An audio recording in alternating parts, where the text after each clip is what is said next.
All right, hey everyone, happy Friday! Every day in the air is a great day. But I wanted to get a little altitude and get a little serious for a second, talk to you about my buddy Jeremy. Jeremy is a great friend. He actually helped train me in my ground school for paramotoring. He's just an amazing dude. And unfortunately, a couple weeks ago, he got in a pretty bad accident paramotoring. He actually went down. It's unclear how. We'll have an interview. You'll hear a lot about that here. But he went down and ended up shattering his L1 vertebrae and hitting part of that notch in his spinal column. So he actually has some temporary paralysis. We're hoping it's all just temporary. And he's slowly getting more and more control back of his legs, but kind of sucks.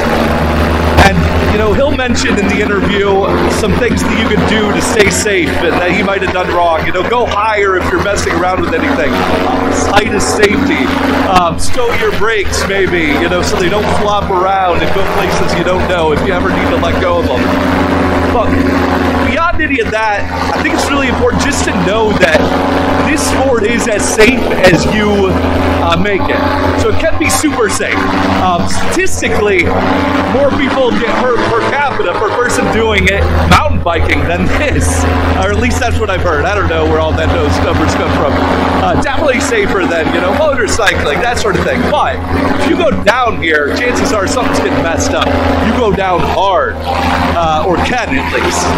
So, you know, if you're pushing all the limits and pushing the envelope, the risk certainly goes up, and you need to understand the risk that you're getting into and that risk tolerance that you're willing to take. You can just meander about really easily and keep this very safe and have a checklist of every little detail for pre-flighting, which you should no matter what.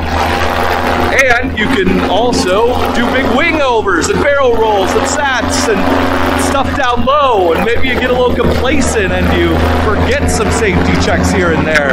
I hope not, but in those cases it all gets more and more dangerous.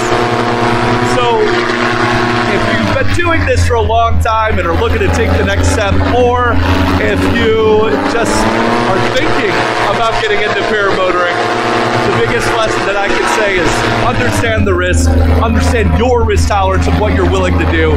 You know, I love the adrenaline rush. I love how therapeutic this does. I love how it clears my mind. It's an amazing sport to me, and I wouldn't give it up for the world. I feel like a bird flying. And I think you'll hear the same from Jeremy. He says he can't wait to get back in the sky. But you got to understand those risks and your own risk tolerance getting into it. So with that, safe skies, safe blue skies to everybody out there. Have a blast. And just remember, be as safe as you can and make sure you're always having fun. Take care, everyone. Woo!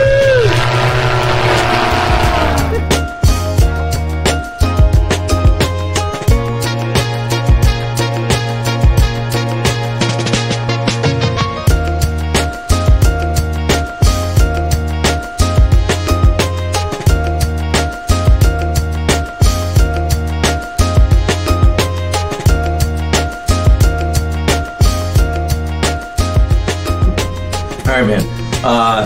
Yeah, let's get started. You feel good? Feel good? Yeah. Cool. Yeah. All right, Jeremy. Awesome seeing you as always. Yeah. Thanks for having us to your lovely abode here. Yep. This is the Marriott. Yeah, it looks good. I like it. I like the new digs. Hell yeah. So, you know, let people know, who are you? Give us a little bit of background for anybody who doesn't know who you already are. All right. Obviously, I'm Jeremy, Hellfish 1080. Been skydiving since 2016, been paramotoring since 2019, been training for the last 3 or 4 years now, teaching people how to paramotor. Yeah. I love aviation. I love being in the air. I love dipping my toe in the sky and flying through the clouds. Rock on. And you helped train me. Thank you so much. Yeah. I appreciate that. Life-changing, which is awesome. I'll train this gentleman over here Dan as well. over there, for sure. Hopefully, maybe Cat one day. I don't know about that. I'll take you up in the tandem. Keep pushing. Keep pushing. I'll take you up in the tandem.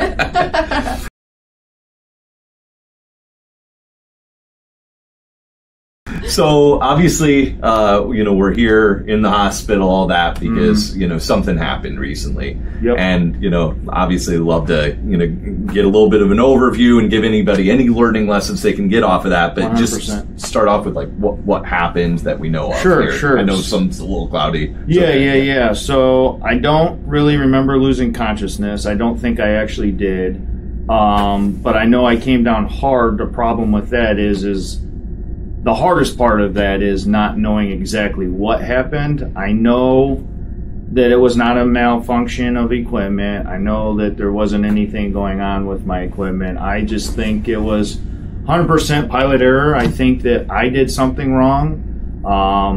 Flying low, I was messing around with a parachute guy, getting ready to chuck him over to the crowd, and I know that I was getting low and I needed to get altitude. I gave myself some throttle, and from there, I don't know exactly what happened, but I can tell you that it wasn't anything that happened because of a malfunction or equipment. I think that I either gave too much or too little of input or throttle or something in order for me to come crashing down. I do have some video, but I don't think I'm going to get any answers from it. It's a straight-facing GoPro, so I don't think that I'm going to get any answers to what actually happened, other than it was more than likely pilot error. You've said a few things that night, and I know some of it's come and gone since then. One of the things you told me is that you do, that night I remember you actually gave me a figure. You thought you were around 30 feet at one point. I don't know if that was after it started to dip. Because it sounds like at some point you noticed yourself losing altitude. Right. Maybe while you were getting the parachute guy out or something like that. Maybe let up on the throttle a little bit too much or whatever. Yeah. So is that about the height you think you were at that point in time, around 30 feet?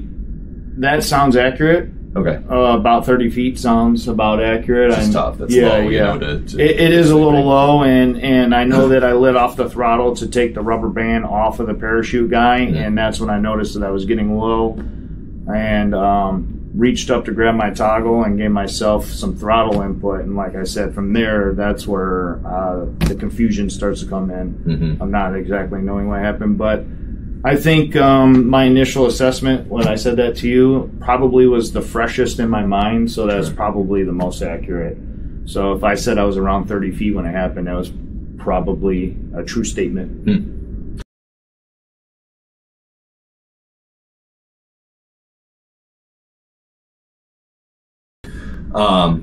So obviously you crashed, you hit hard. Thankfully, there were some other guys at the LZ at the time that were able to run over to 100%. you. What ended up, being the damage? Yeah. So I ended up shattering my L1 vertebrae, which I would love to get the X-ray of. I was shown the X-ray at the hospital, and it was pretty crazy looking. It looked like a firework going off. What I was told by the doctor is that when that happened, that a piece of bone got into my spinal shaft, and that a piece of bone nicked my spinal cord.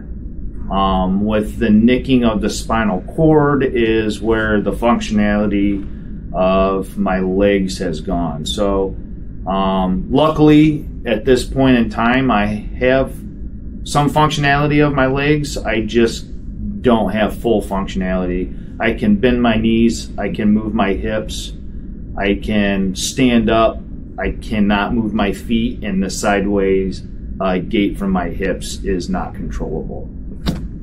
Got it. But right now it sounds like there's expectation that, or at least hope that there is high expectation, because I have feeling and sensation in all the areas that are not working correctly right now. So the doctors say that because I can feel them touching my feet, that there is a good amount of hope and outcome that I will actually be able to fully recover and walk again. Great. There may be some diminished capacity somewhere along the line, but the fact that I have feeling and sensation is a good indication that I should make a full recovery. Cool. I mean, we're all hopeful of that side of things. Yeah, Obviously, you walked, 100 feet the other day, 80 feet or something like that. Yeah. That's awesome. I've been doing PT here, and they are kicking my ass, which I 100% Good. love, and I'm glad that they're doing it because it's only going to push me to recover harder and faster. Yeah, man. Yeah, we'll get there. We'll get there.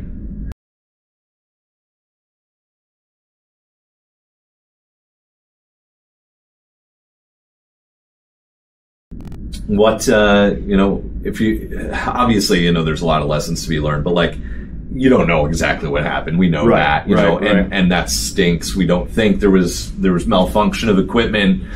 There might have been, one theory that we've thrown around. It's like, hey, like, what if, as you reach down, your brakes got wrapped, your toggle got wrapped around the lines, and so you yank that and it stays yanked, right? If it gets pinched in between those lines, like that sort of thing could happen. Nobody really knows. But if there was any takeaways that you could say, like, I would do this different or tell people to do this different, like, what do you think? Yeah. Definitely, if I were to do anything different, I would make sure that if I am getting my parachute guys out, I would not be doing it 30 feet above the ground. That's one of those things where, complacency comes into place here. You get comfortable doing things. I was comfortable doing things at low heights. I was comfortable getting my parachute guys out at that height and being able to then ascend from there and then drop the parachute guys down. But with that being said, obviously being low to the ground and giving inputs in ways that you shouldn't be is a direct result of this kind of, like I said, either too much or too little of the input that I gave. Yeah. So definitely for anybody that is watching this, just if you're doing anything, messing around with your hands or anything that you're messing around with that you aren't typically doing or aren't typically used to doing, make sure you have the height, you have enough altitude so that if something like this does happen, you have enough recovery time, there's enough distance, there's enough altitude in order to be able to correct any not malfunctions, but any kind of poor decisions. We'll say that. Yeah, fair. That makes a lot of sense. And I know, height, big one. We don't know if your brakes were stowed, but like that'd be another thing. Just make sure of, whenever you can. Like flopping around brakes, it's very unlikely that anything's going to happen. They tend to stay right there, but there's always a chance they get sucked back into the net. They get twisted around a line, something like that. Right. And just keep your head on a swivel, all that sort of stuff. Absolutely. I think that's all really valuable.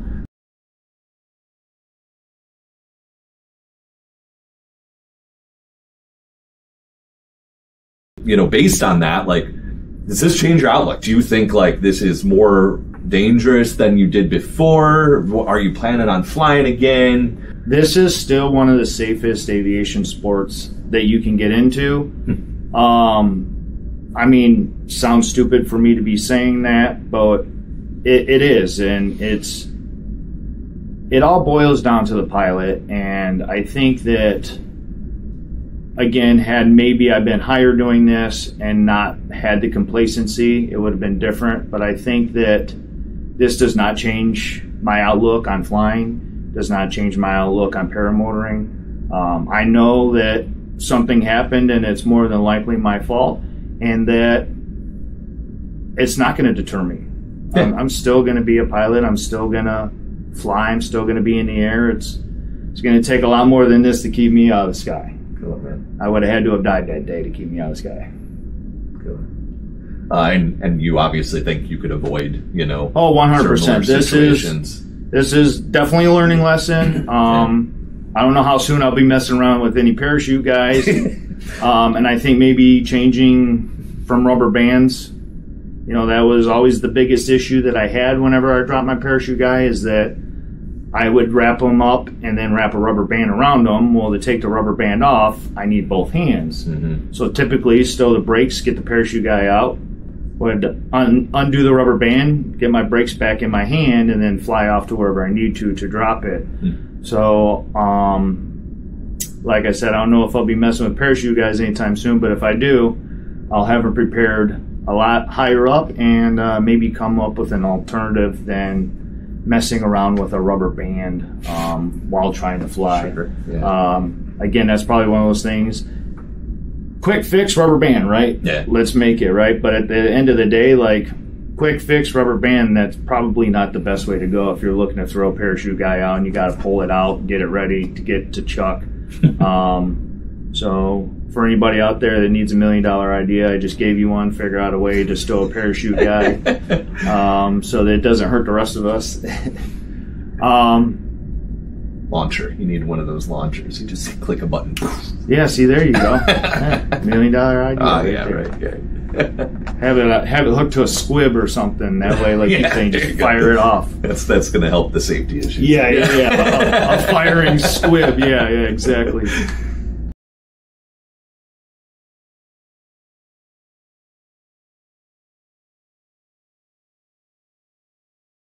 Well, I'm sorry that this happened to you, man. Like, this sucks, obviously, and that you're one of the strongest dudes I've ever met, and I know you're going to do everything it takes to get back 100%. And yeah, can't wait to see it. Can't wait to see you up there in the sky with us again, brother. That's the goal. That's the plan. Work through this. You got it. Get back in the air. You got it. I want to try and stay as strong as people think I am. Yeah. You are. You are, brother. Keep fighting. I appreciate you. I appreciate you. I appreciate you. And I want to say thank you to everybody out there that is supporting me through this. You know, when people make bad decisions and bad mistakes, you know, all you can replay in your head is how you fucked up. And I had a community of people rally around me, which blows my mind that I did this to myself.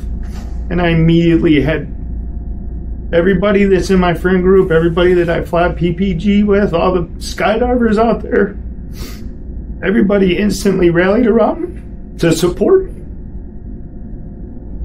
And I just want to say thank you. All the flowers, all the cards, the fruit baskets, the visits, everybody who's come to see me, everybody who's reached out to me directly, who's reached out to my wife, in the chat groups, in the Facebook groups, and you know, phone calls, the voicemails.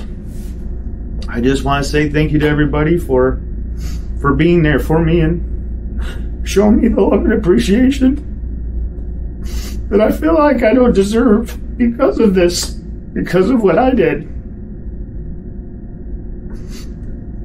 So I want to say thank you. I appreciate you. And much love.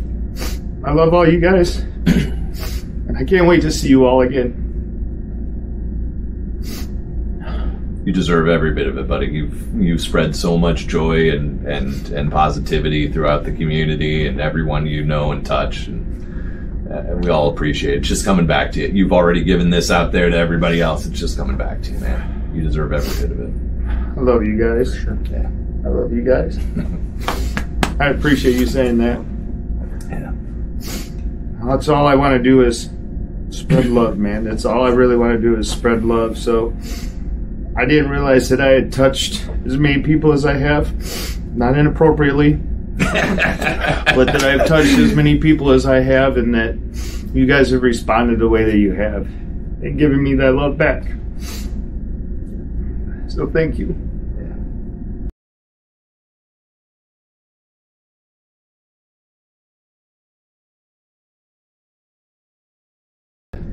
Hey, come on in. I'm Julian. Nice to meet you. Julian. How are How you you? doing? I'm good. I'm gonna be your nurse tonight. Okay. Awesome. How are you doing? I'm all right. I'm a little emotional right now. Okay.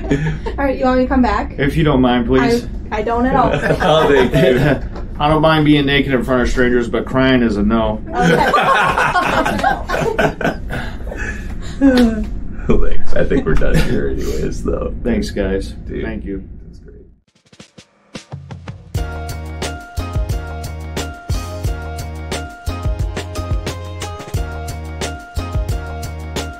All right, that's the story of Jeremy Still and his paramotoring accident. I hope you got some good takeaways and lessons and maybe a little bit of hope from his message and his story here. And if there's anything that was left unanswered or that you'd like to know, feel free to leave it in the comments. Jeremy is starting to get back on social media now, so he might be able to answer. I might be able to answer. Heck, maybe we could even do a follow-up video if there are enough questions here. I hear Jeremy is actually getting out of rehab in just a few days, so it might be a great time to do one of those follow-up videos when he gets home. But of course, we're all rooting for Jeremy. Jeremy, man, you've got this. And for anybody watching, if you'd like to contribute to Jeremy's recovery, we've got a GoFundMe set up.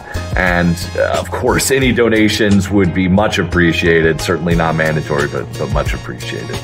Thanks a ton for watching, and safe skies to all the flyers out there. See ya.